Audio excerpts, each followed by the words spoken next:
एक बहुत ही घने जंगल के अंदर में एक बंदा बहुत ही घायल था और वो अपने आप को किसी से बचाने की कोशिशें कर रहा था, लेकिन बेचारा ज्यादा देर तक कुछ कर नहीं पाता और वहीं पर शांत पड़ जाता है। फिर कहानी जाती है एक बंदे पर जिसका नाम होता है कायल, जो कि अपनी इस बचपन की बेस्ट फ्रेंड जिसका नाम सोफिया होता है उसके घर आया होता है। और सोफिया अपने हस्बैंड के साथ जंगलों के बीचों बीच एक केबिन होता है वहां पर रह रही थी। अब कायल आ जाता है और अपनी बेस्ट फ्रेंड सोफिया से मिलता है और उसके हस्बैंड जिसका नाम नोलन होता है उससे भी मिलता है। अब कायल और सोफिया बचपन से ही साथ में थे और एक बहुत ही अच्छे शिकारी भी थे, लेकिन अब सोफिया चाहती थी कि उसका हस्बैंड भी अब शिकार करे और इसके लिए उसने कायल को बुलाया था, यानी कि अपने बेस्ट फ्रेंड को। अब कायल सोफिया से अच्छी तरह से बातें करने लगता है और इन दोनों के बीच में बहुत सारी बातें होती है और नोनल ये सब कुछ देख रहा था। फिर कायल जो होता है बाद में नोलन को जो है ना शिकार करना है, यानी कि तीर जो है ना और धनुष कैसे चलाना है, किस तरह से निशाना लगाना है और उसी के साथ बंदूक से भी निशाना लगाने की प्रैक्टिस करवाता है। और फिर जो है ना अपनी दोस्त यानी कि सोफिया से बातें करता है और नोरा ये सब कुछ देख रहा था और उसे अच्छा नहीं लग रहा था, क्योंकि दोनों के बीच में बहुत सारी बातें हो रही थी और हंस हंस कर दोनों बातें कर रहे थे, जो कि नोलन को शक पैदा कर रहा था। उसे लग रहा था कि शायद इनके बीच में पहले से कुछ चल रहा है। और नोलन ये सब कुछ देखते देखते पक जाता है और शराब पीने के बाद जब नशा चढ़ता है तो वो जो है ना कायल के पास जाकर उसे बहुत सारी उल्टी सीधी बातें करता है। अगले दिन अब ये दोनों शिकार करने के लिए जाने वाले थे। अब कायल जो था वो लोलन को लेकर शिकार करने के लिए निकल पड़ता है जंगल के अंदर, लेकिन सोफिया नहीं गई थी क्योंकि दोनों ने बचपन से ही जो ना बहुत शिकार किए थे। अब लोलन की बारी थी। अब कायल जो था वो लोलन को लेकर जंगल के अंदर में चला जाता है जहां पर शिकार मिलेगा। और अंदर जाने के बाद जब वो लोग बहुत अंदर चले जाते हैं तो एक जगह पर दोनों इंतजार करने लगते हैं कि कोई शिकार आए तो उसे जो है ना शिकार किया जाए, लेकिन वहां पर कोई भी जो ना शिकार नहीं आता है। तो एंड में सभी फिर आगे बढ़ने लगते हैं, लेकिन तभी कायल को एक हिरन दिखाई देता है और कायल जो था वो तीर धनुष निकाल कर उस पर निशाना लगा देता है। लेकिन वहीं जो नोलन था वो भी देखकर बंदूक निकालता है और उस पर निशाना लगाने लगता है। ये देखकर कायल रुक जाता है और फिर वो लोलन को कहता है उस हिरन को मारने के लिए। लोलन जो था बंदूक से कई बार निशाना लगाकर मारने की कोशिश करता है, लेकिन लोलन बहुत ही अच्छे दिल का था। इसकी वजह से वो बेजुबान को मारने का जो उसका दिल था वो इनकार कर रहा था। इसकी वजह से एंड वो हार मानकर कहता है कि उससे नहीं होगा। ये देखकर कायल खुद जो है ना तीर निकालता है और धनुष पर चढ़ाता है और एक तीर छोड़ देता है। तीर सीधा जाकर लगती है। फिर ये दोनों आगे बढ़ते हैं और फिर जो कायल था एक और तीर निकालकर उस हिरन पर दे मारता है।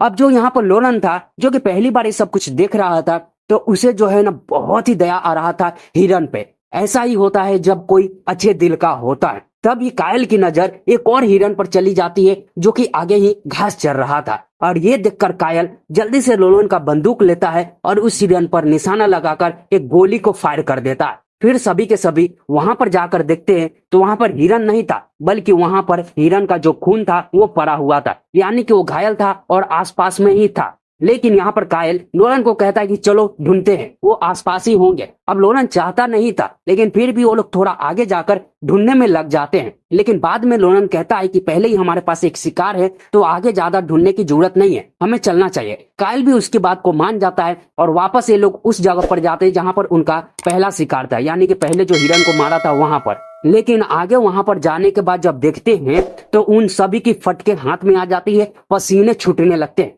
क्योंकि उस हिरन को एक भेड़िया बहुत ही खतरनाक तरीके से फाड़ फाड़ कर खाने में लगा हुआ था। और ये चीजें इनके साथ जो ना हो रही थी इन लोगों ने सोचा नहीं था, क्योंकि ये लोग जहां पर थे वहां पर जो ना भेड़ियों को तो होना ही नहीं चाहिए था। अभी लोग डरे हुए थे कि आगे अब क्या होने वाला है। भेड़िया जो था वो तो हिरन का मांस खाने में लगा हुआ था, लेकिन जब उसकी नजर दोनों पर जाती है तो खतरनाक तरीके से दोनों को देखकर गुर्राने लग जाता है और भेड़िया अचानक से लोनन पर अटैक करके उसे नीचे गिराकर उसका चीरफाड़ करना शुरू कर देता है और लोनन दर्द से जो है ना चिल्लाने लग जाता है और पूरी जंगल में उसके दर्द भरी चीखें जो है ना गुजने लग जाती। लेकिन वही जो कायल था ये सब कुछ देखकर बहुत ही डरा हुआ था। जब वो गोली चलाता है तो पता चलता है कि गन जो है वो खाली है। अब थरथराते हाथों से गोली निकालकर जो है ना गन में लोड करने लग जाता है और भेड़िया आवाज सुनकर उसकी तरफ दिखकर फिर से गुर्राने लग जाता है। लेकिन फिर जब गन जैसे तैसे करके जब लोड करता है और फिर निशाना लगाता है, तभी कायल को फिर एहसास होता है कि उसके चारों तरफ भेड़िए ही भेड़िए घूम रहे हैं। और ये देखने के बाद जो कायल था वो और भी डर जाता है। लेकिन फिर जैसे कि जान जो है ना इंसान बचाने के लिए कुछ भी कर सकता है, अब वो घुटने पर बैठता है और अपने आप को जो ना थोड़ा शांत करके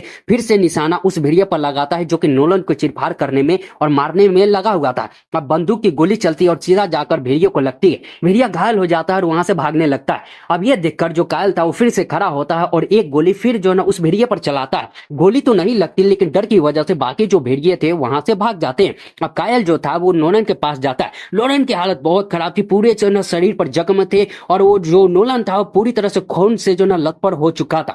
अब कायल जो था ये देखने के बाद नोलन के ऊपर गन तान देता है और नोलन ये देखकर बहुत ही हैरान होते हुए न मारने की विनती करने लगता है। कायल जो था अब नोलन को नहीं मारता है और वहां से जाने लगता है। लेकिन वहीं ये सब कुछ देखकर जो नोलन था विनती करने लगता है कि उसे छोड़कर ना जाए, अपने साथ उसे भी लेकर जाए। लेकिन कायल जो था उसकी बात नहीं सुनता और नोलन चिल्लाते रह जाता है। अब जो कायल था वो भी बहुत ही डरा हुआ था इतने भिड़ियों को देखकर, और वो जल्दी से जो ना गाड़ी पर बैठता है और वहां से निकल पड़ता है। और इस सभी से अनजान जो सोफिया थी अपने घर पर आराम से सो रही थी। अब जो कायल था वो भागते हुए आता है, सोफिया को जो है ना कहानी बताता है कि उसके ऊपर अचानक से कई सारे भिड़िये ने अटैक कर दिया। और सब कुछ बताने के बाद सोफिया हैरान हो जाती है और जल्दी से जो ना चाकू, गन, तीर, कमान सब कुछ लेकर तैयार हो जाती है और निकल पड़ती है जो है ना कायल को लेकर। अब कायल को जो है ना सोफिया कहती है कि वो लोग अलग अलग होकर जो है ना ढूंढेंगे और सोफिया अपने बाइक से तेजी से जंगल की छानबीन करना शुरू कर देती है। वहीं जो नोलन था अभी तक जिंदा था लेकिन बहुत ही बुरी तरह से घायल था। अब जो नोलन था कैसे भी करके खड़ा होता है और एक तरफ निकल पड़ता है। थोड़ी देर बाद सोफिया और कायल फिर आमने सामने आ जाते हैं। अब सोफिया ने कुछ ऐसा देखा था तो उसका शक जो है ना अब कायल पर होने लग जाता है और कई सारे सवाल जो थे वो कायल पर डालने लग जाते हैं। अब कायल जो था वो सोफिया से कहता है कि क्या वो जो ना उस पर शक कर रही है, तो सोफिया कहती है कि हाँ मैंने कुछ ऐसा देखा तो मुझे मजबूरन तुम पर शक करना जो ना पड़ रहा है। तभी सोफिया की नजर जाती है उसकी गाड़ी के ऊपर गन पर जो कि नोलन का था। इसे देखने के बाद सोफिया और हैरान हो जाती है और कायल से कहने लगती है कि तुमने उसे बिना गन के जो है ना छोड़ दिया, तुम उसका गन जो है ना लेकर अपने पास आ गए। अब ये सुनने के बाद जो है ना कायल कुछ नहीं कह पाता है, लेकिन सोफिया को और भी जो है ना गुस्सा आ जाता है, लेकिन वो कुछ नहीं कहती और वहां से जाने लग जाती है। तभी कायल जो है ना बोल बैठता है कि वो उसके लायक नहीं था। ये सुनने के बाद सोफिया का पारा सटक जाता है और जोरदार मुक्का उसके मुंह पर मारती है और वहां से चली जाती है। लेकिन वहीं कायल जो था वहीं पर रोने लग जाता है और फिर वो अपनी गाड़ी में बैठता है और जंगल की तरफ जाने लगता है। जंगल में एक जगह पर आकर वो उतर जाता है। तभी उसे एहसास होता है कि फिर भेड़िए जो है उसके आसपास घूम रहे हैं। अब जो यहाँ कायल था वो कई सारे तीर जो है ना भेड़ियों को मारता है लेकिन नहीं लगता, और एक भेड़िया जो है ना कायल के पास पहुंचता है, उस पर हमला कर देता है और जो कायल था वो पूरी तरह से घायल हो जाता है और पेड़ के पास बैठकर जो है ना वहीं पर दर्द के मारे जो ना कराहने लग जाता है। वही जो सोफिया थी वो अपनी बाइक को बहुत ही तेजी से जंगलों के बीच दौड़ाते हुए नोलन को चारों तरफ देखते हुए जा रही थी। लेकिन जब वो सामने गौर से देखती है तो उसे नोलन जो है ना नीचे पड़ा हुआ दिखाई देता है। बाइक इतनी तेज थी कि सोफिया रोक नहीं पाती, उसे मजबूरन बाइक को घुमाना पड़ता है दूसरे डायरेक्शन में, लेकिन बाइक सीधा जाकर ठुक जाती है पेड़ से और सोफिया नीचे गिर जाती है। ज्यादा चोट नहीं आती, बस थोड़ी बहुत चोट आती है। जब वो खड़ी होती है तो उसे एहसास होता है कि उसके चारों तरफ वुल्फी वुल्फ यानी कि भेड़िए घूम रहे हैं और उनके गुर्राने की आवाजें भी सोफिया के कानों में साफ तरीके से जा रही थी। सोफिया पूरी तरह से तैयार हो जाती है लेकिन एक भेड़िया अचानक से उसके सामने आ जाता है और ऐसे में सोफिया जल्दी से धनुष को फेंक चाकू निकाल लेती है। तभी जो है ना जो भेड़िया था वो अटैक कर देता है। सोफिया जो है ना ढलान के साइड में थी, इसके लिए हमला तो करती है उस भेड़िए पर, उसी के साथ वो भी नीचे गिर जाती है। अब सोफिया ढलान से गुरुकते हुए नीचे जा रही थी, उसका सर पत्थर से भी टकराता है और उसे बहुत ही चोट आता है। और सोफिया जब नीचे जाकर जब रुकती है और उठने की कोशिश करती है तो उसे एहसास होता है कि उसके हाथों की जो हड्डियां अपनी जगह से दूसरी जगह पर खिसक चुकी है। उसे बहुत दर्द भी हो रहा था। अब सोफिया हिम्मत करती है और फिर ऊपर चढ़ने लगती है क्योंकि वहीं पर जो है ना उसके सारे सामान भी थे और नोलन भी वहीं पर था। ऊपर जाने के बाद वो देखती है जिस भेड़िए को उसने मारा था वो मरा पड़ा था और उसी के शरीर में उसका चाकू था। सोफिया उस चाकू को निकाल लेती है और खड़ी होती है और फिर नूरन को ढूंढने के लिए आगे बढ़ने लगती है। तभी उसे एहसास होता है कि फिर उसके पीछे एक भेड़िया गुरगुरा रहा है। अब वो पीछे देखती है तो पीछे भी खतरनाक जो भेड़िया था उसे ही देखे जा रहा था। अब ऐसे में जो यहाँ पर सोफिया थी और भी डर जाती है। अब वो अपने हाथों की हड्डियों को बैठाने की कोशिश करती है लेकिन कर नहीं पाती। उसी के पास जो ना धनुष पड़ा हुआ था उठाती है और तीर को जो ना फिर से निशाना लगाती है, लेकिन उसके हाथ में दर्द हो रहा था। तीर जब वो छोड़ती है तो गड़बड़ हो जाती है और निशाना नहीं लगता है और भेड़िया इसी का मौका देखकर सोफिया पर अटैक करके उसे नीचे गिराकर उसे चीरफाड़ करने, उसे मारने की कोशिश करने लगता है।